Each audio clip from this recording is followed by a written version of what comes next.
This is the Daily Market Rundown live from the Tradelo trading floor. It's February the 21st. Some highlights from today's show. Europe is stagnating, OPEX is now in focus, and the Nasdaq is set for record highs.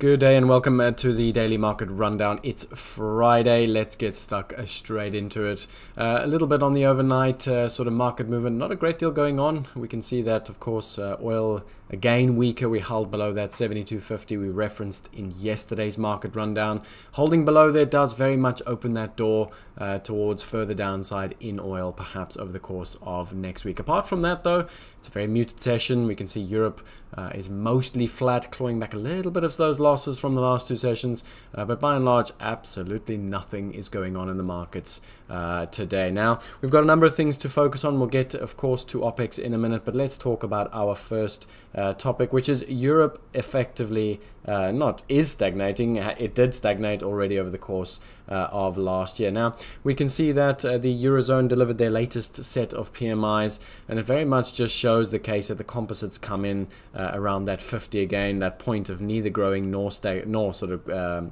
contracting, but ultimately remains weak. And I think that's been the situation now for some time, and it's very much the ECB is banking on this idea that as they cut interest rates, as they reduce some of that restrictive policy, that's ultimately going to create that growth that they're forecasting for later on this year. So that's kind of the way the market's looking at this, which is so long as the ECB can provide that little bit of a stimulatory effect, that demand will come back and we will get that growth in Europe later on. However, it begs to be seen. We haven't really seen any indications, and like I said, Europe is very, very weak currently. Now, that being said, of course, PMI is only one of the leading indicators. There are a number of indicators that, of course, forecasters or macro analysts look at.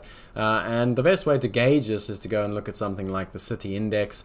In the bottom here, we've effectively got Europe's index of economic surprises, and in the top we've got the US's. Now, what I want to point to is, ever since sort of the start of this year, we can see that the European index is surprising to the upside. Okay, now that's not necessarily meaningful. It's just, I think where it matters is if we look at that in terms of the US, we can see a little bit of a contrast taking place. Now, I'll tell you why that matters in a moment, but what I want to point to is if you cast your minds back to the start of last year, don't forget the ECB was very bullish the European economy at the start of last year. We could see that index rising at the start of last year. Everyone was talking about growth shoots in Europe, a rebound in growth. Lagarde was getting super excited at the idea that everything looks hunky-dory in Europe, only for that to be squashed later on, of course, in the year. So something very similar going on now. We're seeing a little bit of a rebound in growth in Europe, and I'll tell you why that matters in a minute. But contrasting to that, we can see the US is going the opposite way. Okay, we did have a very big miss on a number of data points. The JOLTS last month was bad, the PMIs were bad, and of course we do have US PMIs today. But we can see that there is a little bit of a downtick now in terms of what's happening in the data in the US. So keep a close eye on that, simply because don't forget, if you look at what happened last year, this was when we went into that August meeting. That's when we had that shock non-farm payrolls data. That was the point at which the market started pricing 6 to 7 rate cuts. Okay, so the markets do pay attention to these charts, and that's why we pay attention to it. Now, why does this matter? Well, look, I've been talking a lot about this in the Daily Market Rundown, about being bearish euro, being long dollar. That is the consensus forecast this year, is long dollar, simply because they are going to have to hold interest rates a lot higher than anyone else. And of course, the US economy continues to grow well above trend, greater than anyone else. Okay, that is the thesis on which the dollar has been rallying for some time now. Okay, this is not a new rally. We can see that did start September, October last year. Why September, October? Well, that's the point at which we started to see a significant rebound in US data, and as a result, everyone wanted to be long the dollar, again, short of everything else, simply because the US was going to have to hold rates a lot higher, and the US was, of course, growing a lot faster than everyone else. Okay, and that's where that trend started in the euro, the pound, the yen. Look at every market; they all started around that September, October point. And coming into this year, the consensus is very much for the euro to trade back down to 1. Now, that consensus is built on the thesis that we are going to see US growth hold up above trend, above that 2 to 2.5% level, as well as, of course, a Fed that remains paused for an extended period of time. Now, that thesis does remain true. It's not changed just because I've showed you that City Index chart, but we are starting to see a little bit of signs that perhaps US growth is not going to be as strong as expected. Now, why does that matter? Well, this 105 level, we've been talking about this in the euro for some time now. It's been there a couple of months. I suspect it's a very important line for some of the bigger players. Once we close back up above that, I do think a lot of the open interest is going to come unstuck. I think a lot of those positioning for that parity play are going to question the position, and I do think we're going to get a little bit of a stop run, perhaps back up towards that 108 area in the euro dollar. But it all depends on the 105. You're going to need a strong close through there. You're going to need a reason for those shorts to unwind that thesis. And like I said, institutional players, big players, don't just unwind because of one data point. It's a significant shift in the trend that does create it. And like I said, if you look at that divergence between European data and US data, perhaps that thesis does start to unwind over the course of the next couple of days and weeks. So keep an eye on that euro. I think it's a fantastic one above those 105s. It is going to open up the door to some stop runs. Quite a few of those shorts are going to be forced to unwind. Now, the dollar in general is a fascinating topic this year because I suspect the dollar is going to be a fantastic proxy for US slowdown in general. I think if we're going to see a global growth slowdown, you're going to see it via the dollar. Again, notice the dollar index began that rally in September last year. It was on that thesis of dollar is the only one to hold. It's the only asset class to hold. Of course, we do see above trend growth in the US constantly, but very important at a technical level, you can see we broke above this box. Okay, think of this box as just the area that the market did not want to get above for a very extended period of time. Call it resistance, call it what you want. 105.5 all the way up to 106 has acted as a significant resistance to the markets over the course of the last 2 years. We eventually broke above that on the Donald Trump election results. You can see it there. We rallied a good 4-5% from that point. But ever since, we've given back a lot of it, and in fact, we're only about 2% above when Trump got elected. Now, I'm not calling the end of the dollar. I definitely think the dollar is the only asset or the only currency to hold at this point in time. But should we see a slowdown in US growth this year? Should we see that perhaps the US economy is not as strong as expected? Perhaps those tariffs are more impactful. Perhaps investors are finally now ultimately, done with backing the dollar and done with backing this idea of growth exceptionalism in the US.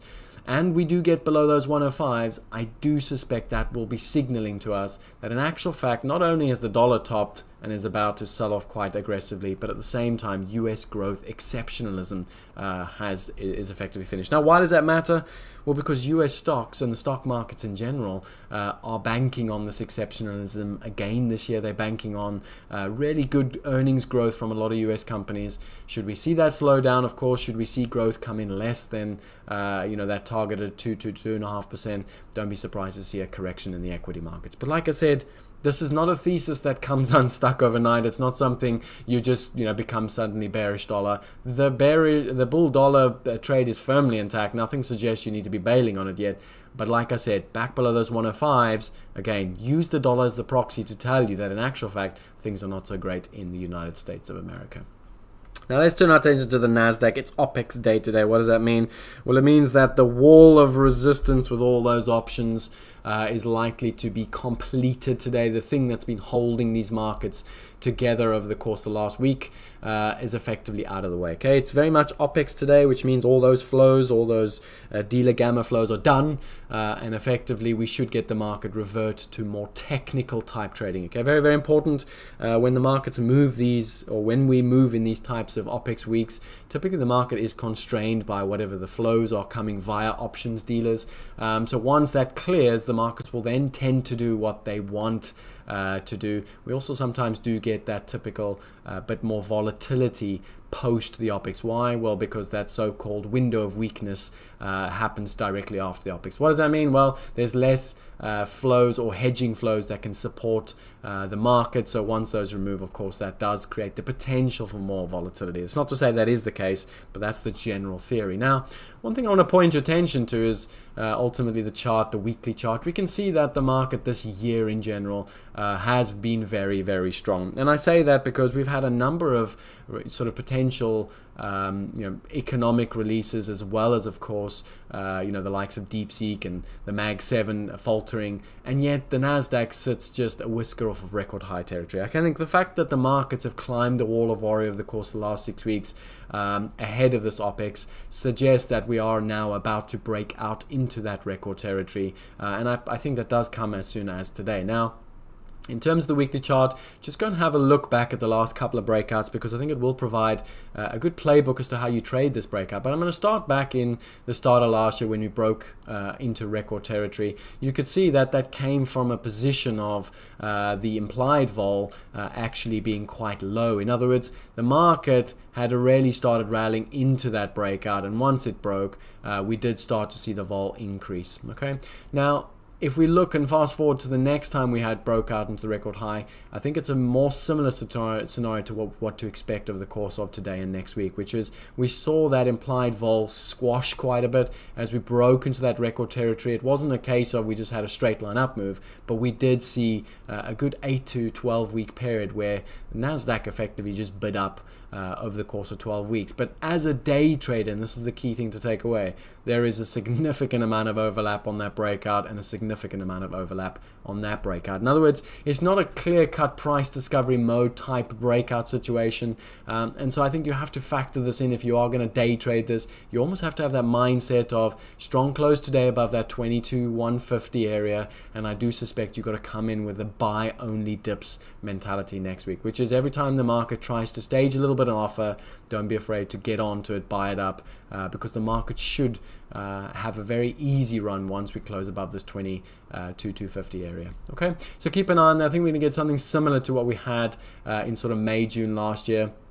Again, just to cast your mind, if you go look back when Trump won the election, again, we got that initial volatility, the market sold back off, and then again, we had that sort of grind high into record territory. So I suspect a lot more of the same. We're going to close pretty strong this week. We're going to close above that 22,250. It just opens the door to a real sort of a bid up, straightforward bid up. It should be a continuous bid up. And so long as we keep maintaining those higher lows, higher highs into record territory, the trade very much remains a buy only. So keep an eye on that. I do think at the same time you'll see that implied vol start to squash off. I think it'll move back a little bit lower, and that will just give more momentum to the rally. Now, momentum doesn't mean we go up in straight lines, but it does give you the confidence that you want to stay on the buy side only in the Nasdaq. In terms of downside, okay, there's always we've got to always make sure that we safeguard against what changes this. Well, I think a week close today, if we don't close above 22,250 today, well, that's telling you a lot.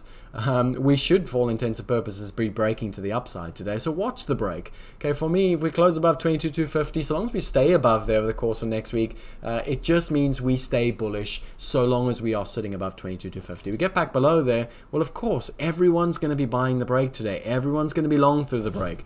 So you don't really want to be seeing it back below where everyone just bought the market. So that's how you treat this. Any kind of price discovery mode, you just have to stay bullish, stay long above the key levels, and once it gets back below 22,250, fine. Then we can all flip our book at the same time. We can all turn bearish and start to trade the market for a little bit of a correction. Okay. And then finally, our key data point for today, keep a close eye on this. This is the PMI data. If you cast your mind back, we had quite a smelly print last month. It was quite a big miss. Markets didn't give it as much attention as I would have thought they did. They just shrugged it off mostly. We are expected to tick back up to around the 53.3 mark. But again, watch for the miss there. PMIs are a fantastic leading indicator. They tell us a lot about the state of the economy. Should that composite number miss again today, anything sub 52, it's really going to start to call into question what the heck is going on in the US in terms of both manufacturing and services data. So keep an eye on that. But again, so long as we're sitting above that 50, it's not going to create any recessionary fears. But like I said, it is one to watch today. It is a leading indicator, and it does form part of the GDP calculations. All right, that's then a wrap for today. It is a Friday, of course, which means we don't really want to be going crazy on a day like today. I think the key proxy market to watch today is watch how we trade on the open. I do suspect it's going to be everyone wants the same trade. Everyone wants to buy into the breakout into record highs. So I am looking for some sort of an open drive type play at the open.